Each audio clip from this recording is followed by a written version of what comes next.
What is a lie that Donald Trump Look, first of all, I don't answer to you, and I don't answer to you. That's number one. Number two, it is my sincere. Well, I don't answer to these two guys. A recurring CNN political analyst who happens to be the smuggest Trump supporter you've ever seen was visibly triggered into the mother of all meltdowns on live TV about Donald Trump's lies. But before we unpack all that, if you end up liking this video and you want to support the channel, please be sure to hit the like, subscribe, and alert bells before you go.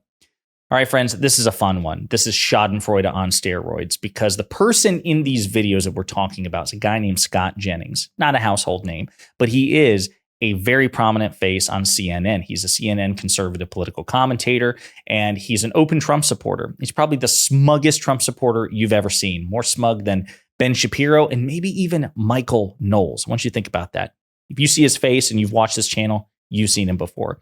One thing I'll say about Scott Jennings, even though he's a liar and a hypocrite, is he's usually unflappable. He loves to trigger and own the libs and does everything in his power not to be triggered in turn. But it failed him this time. And he had the mother of all meltdowns. And we're going to play the clips and unpack it together. But brace yourselves. It's fun. You've done an analysis of Walls. Are there any lies that Donald Trump tells that you are disturbed by? I don't want any politician to lie ever.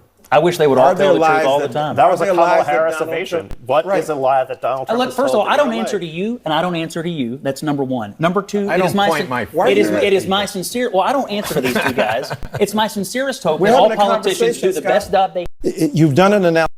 Ouch. So Scott Jennings went from his typical to ranting and raving and leaning across the table and throwing his finger in Eric Dyson's face for just asking a perfectly reasonable question. Like, hey, listen, Tim Walz has gotten busted either exaggerating or misspeaking or stating falsehoods or perhaps even deliberately lying. And you have a lot to say about that.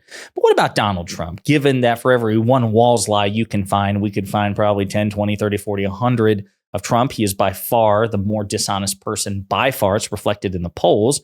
Walz is a likable figure. He has a net favorable positive approval rating, far more than J.D. Vance or Donald Trump or even Vice President Harris. He is seen as much more honest and less corrupt than the Republicans. So do you have anything to say about that?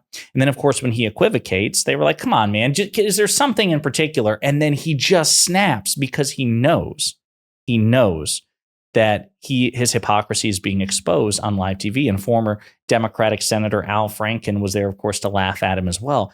But yeah, it's funny to see Scott be so triggered by this. What a snowflake. We got another clip.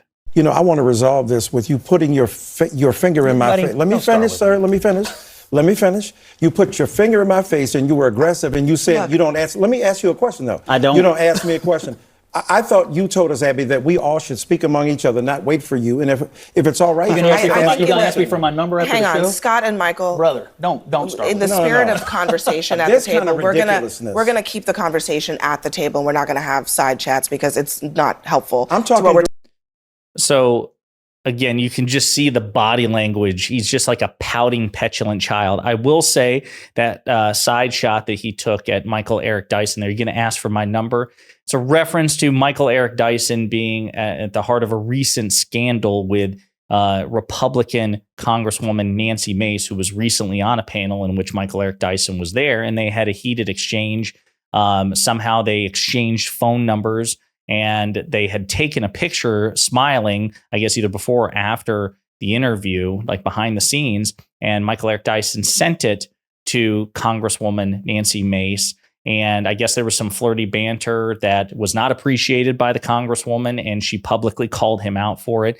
He says that, well, she gave a heart emoji to one of his texts or whatever, and he wasn't trying to flirt with her. He was just trying to be friendly given the heated exchange. It was a pretty embarrassing micro scandal, to be sure. And that's what Scott Jennings is talking about. Now, of course, if you want to criticize Eric Dyson for that exchange, perfectly fair. Of course, on the other hand, Scott Jennings' preferred political candidate, the man he wants to make president of the United States, again, was found liable for sexually abusing and defaming a woman, which is, maybe a little bit worse than what Eric Dyson did in terms of that awkward exchange with Congresswoman Nancy Mace. So it's bad when Eric Dyson has an inappropriate exchange with a Republican Congresswoman, but apparently it doesn't matter at all that Donald Trump raped E. Jean Carroll in the early 1990s, at least not to Scott Jennings. Very interesting. Double standard there, Scott. As I said, he's a hypocrite of the highest order. I should also say, again, just to put a button on this, Donald Trump, when he was president, right, this ended, about 3 years ago when he left office. But the Washington Post found false or misleading claims in excess of 30,000 by Trump in 4 years. Again, there's just no equivalence here. There's no comparability. At the end of the day, the Democratic Party collectively, certainly its politicians, are just manifestly more honest than the Republican Party. And Donald Trump is objectively more dishonest by far than Kamala Harris or Tim Walz. And anyone who says otherwise is a liar or an idiot. And actually, to that effect, Bill Adair, who is the founder of PolitiFact, was just interviewed last night by Jon Stewart of The Daily Show.